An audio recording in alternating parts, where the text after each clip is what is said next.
Deepawali Parlimen Cameron Highlands sungguh meriah dan saya ingin mengucapkan jutaan terima kasih. Walaupun di Parlimen Cameron Highlands tak begitu ramai, tapi saya sungguh terharu dengan sambutan meriah yang dianjurkan oleh Timbalan Speaker. Memang Timbalan Speaker merupakan seorang ahli parlimen berjiwa rakyat. Tahniah dan selamat menyambut Hari Deepawali. Timbalan Speaker, saya ingin cuba tanya soalan saya dengan serangkap pantun. Walaupun tak sehebat Yang Berhormat Pontian, tapi saya cuba dengan serangkap pantun. Anak jantan pantang dicabar, nasihatkan pendang sedang ditanam. Julutong sudah cukup bersabar. Soalan saya nombor 6. Yang Berhormat Menteri, silakan.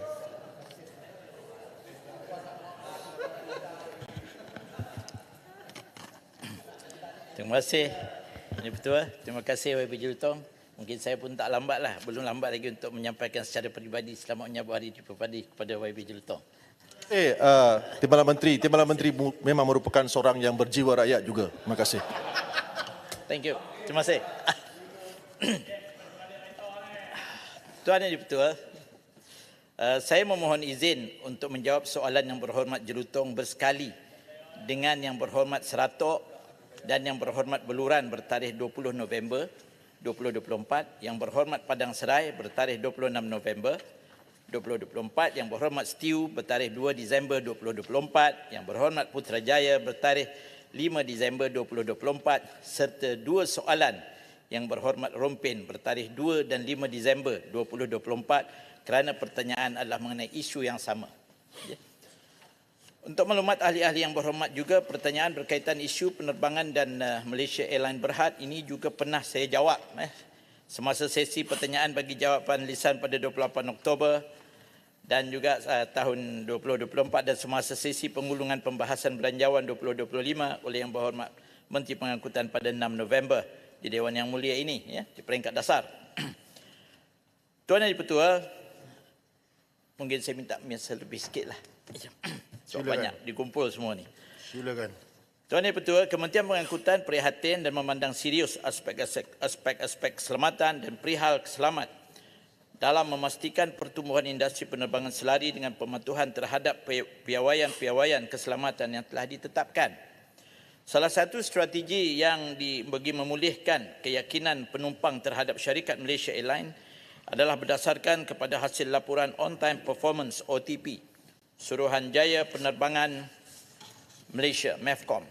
Pada April tahun ini, MOT dan MEFCOM telah menetapkan sasaran OTP 85% dan penerbangan 80% mematuhi jadual pada setiap masa bagi syarikat penerbangan Malaysia yang beroperasi dari lapangan terbang antarabangsa Kuala Lumpur, Terminal 1 dan 2. Dan dalam peringkat merangkumkan syarikat-syarikat penerbangan antarabangsa serta lapangan terbang domestik yang lain yang selain KLIA. Keputusan prestasi syarikat penerbangan itu diterbitkan di laman web MEFCOM. MEFCOM bercadang untuk memperluaskan penerbitan prestasi syarikat penerbangan bagi merangkumi pelepasan penerbangan dari lapangan terbang lain di Malaysia juga. Sejak pengumuman MAB untuk mengurangkan rangkaian penerbangan mereka pada hujung Ogos yang lalu, tindakan yang diambil berkenaan telah menunjukkan hasil positif terhadap OTP mereka. OTP MAB telah meningkat dari 58.2% pada Ogos 2024 kepada lebih 80% pada Oktober tahun ini. Bagi memperkukuhkan aspek-aspek penyelenggaraan pesawat, MAB telah mengambil beberapa langkah komprehensif seperti berikut. Membatalkan beberapa rangkaian penerbangan dalam dan luar negara secara sementara. Langkah pembatalan rangkaian penerbangan ini adalah perlu bagi memastikan ketahanan jangka panjang pesawat dan keteguhan operasinya. Melalui pembatalan rangkaian penerbangan secara sementara ini akan membolehkan penyelenggaraan yang lebih proaktif dilakukan terhadap pesawat, mengurangkan risiko kerosakan pesawat dan memberikan pengalaman penerbangan yang terbaik kepada pelanggan. Keputusan ini juga adalah untuk memastikan standard keselamatan MAB bukan hanya dikekalkan tetapi diperkukuhkan. MAB juga telah menjalankan siasatan menyeluruh terhadap isu teknikal semasa dengan mengenal pasti dan membetulkan punca serta menambah baik protokol dan prosedur penyelenggaraan bagi memastikan piawaian keselamatan yang ditetapkan dapat dicapai. Semua langkah penyelesaian masalah dengan izin troubleshooting yang diperlukan untuk mengasingkan kerosakan sedang dilakukan menggunakan manual penyelenggaraan pesawat terkini yang telah diluluskan. Dalam hal ini, MAB telah menggunakan teknologi moden dalam penyelenggaraan pencegahan dan ramalan untuk menjangka dan menangani isu sebelum ianya menjadi kritikal. MAB juga sedang bekerjasama rapat dengan pengeluar pesawat dan enjin serta rangkaian pembekal yang berkaitan untuk menangani isu rantaian bekalan dan teknikal. Di samping itu, MAB juga sedang memberikan tumpuan kepada peningkatan latihan dan pengambilan pekerja bagi menangani isu peningkatan permintaan dan kompleksiti pesawat moden. Secara kolektifnya, langkah-langkah ini dilakukan bertujuan untuk memulihkan keyakinan penumpang dan bagi memastikan penerbangan yang lebih selamat serta lebih dipercayai oleh penumpang. Untuk yang makluman yang berhormat juga, pihak berkuasa penerbangan awam Malaysia, CAM, selaku badan berkanun persekutuan yang bertanggungjawab dalam pengawal seliaan teknikal penerbangan awam negara telah meningkatkan pemantauan dan menjalankan siasatan terhadap sebarang insiden yang melibatkan pesawat-pesawat kendalian syarikat-syarikat penerbangan Malaysia. CAM telah menjalankan siasatan dan audit mengejut ke atas syarikat penerbangan MAB termasuk syarikat MAB Engineering Services atau MABES yang bertanggungjawab terhadap penyelenggaraan pesawat-pesawat MAB pada 24 hingga 28 Jun 2024. Berdasarkan dapatan siasatan tersebut, antara isu signifikan yang menyumbang kepada beberapa insiden teknikal pesawat MAB adalah kemungkinan disebabkan masalah komponen mekanikal dan kekurangan tenaga pekerja mahir yang diperlukan untuk melaksanakan kerja-kerja penyelenggaraan pesawat dan meningkatkan tahap keberkesanan sistem pengurusan kualiti serta sistem pengurusan perihal selamat oleh syarikat penerbangan MAB dan MABES. Oleh yang demikian, bagi mengenal pasti tindakan penambahbaikan terhadap hasil siasatan mengejut CAM, MAB telah menyediakan pelan mitigasi antaranya adalah untuk meningkatkan tahap keselamatan pesawat ke tahap waspada bagi membolehkan fokus diberikan kepada kepercayaan pesawat.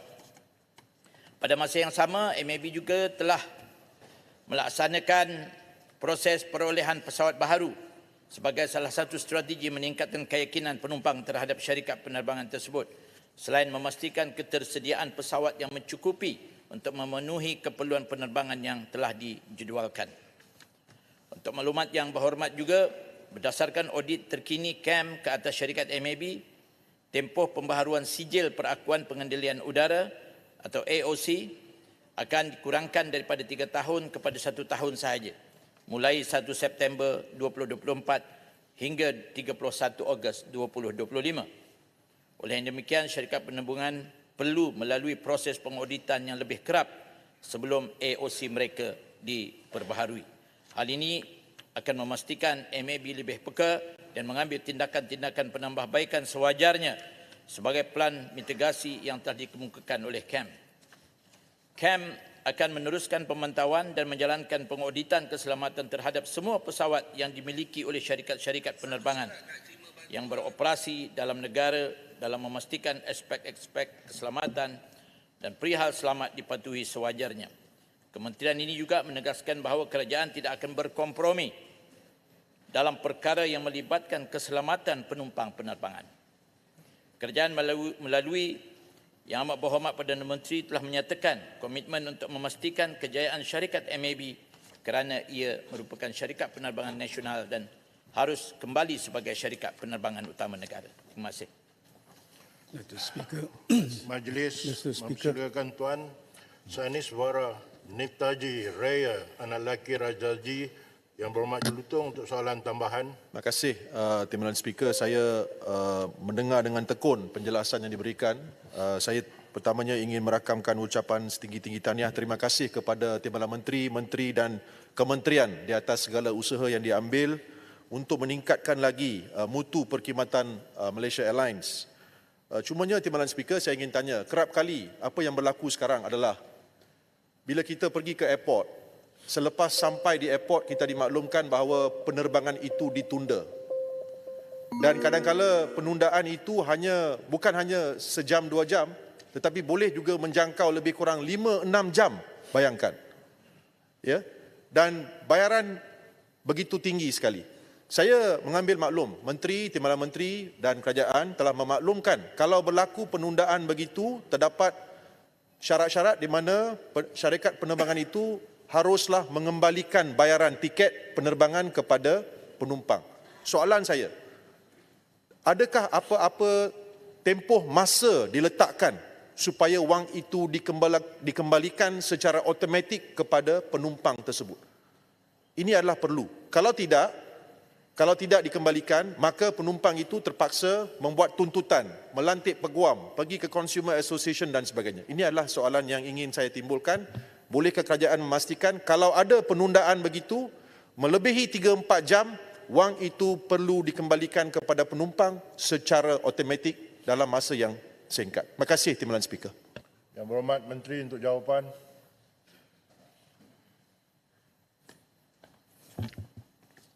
Yang Berhormat, terima kasih Yang di-Pertua, terima kasih Pak Ibu Jurutong. Jadi berkaitan pasal penundaan ini memang kita menyedari perkara ini berlaku. Jadi tentang pembayaran, saya rasa dalam I don't have the detail with me here, secara terperinci lah ya. Tetapi memang sudah ada di yang berkaitan dengan credit shell dan juga MEFCOM juga sedang merangka tentang bagaimana kaedah untuk mengembalikan ataupun tindakan bagaimana untuk memastikan perkara ini tidak menjadi barah lah ya, dan tindakan yang diambil adalah sedang pihak MEFCOM ini sedang melaksanakan yang sebenarnya tindakan tersebut. Just that I don't have the detail tentang perkara yang disebut itu ya, tetapi memang ada dilaksanakan dan boleh kalau kita lihat dalam jawapan masa penggulungan juga disebut oleh Menteri in detail lah ya, juga pada 28. So to say it here again, to be honest, I don't have the detail with me. I don't want to nanti yang dulu saya cakap lain, yang dia cakap lain pula. So I promise you we will give you so that I will answer on the 28th dan masa penggulangan is consistent. I will answer for this question dengan jawapan bertulis.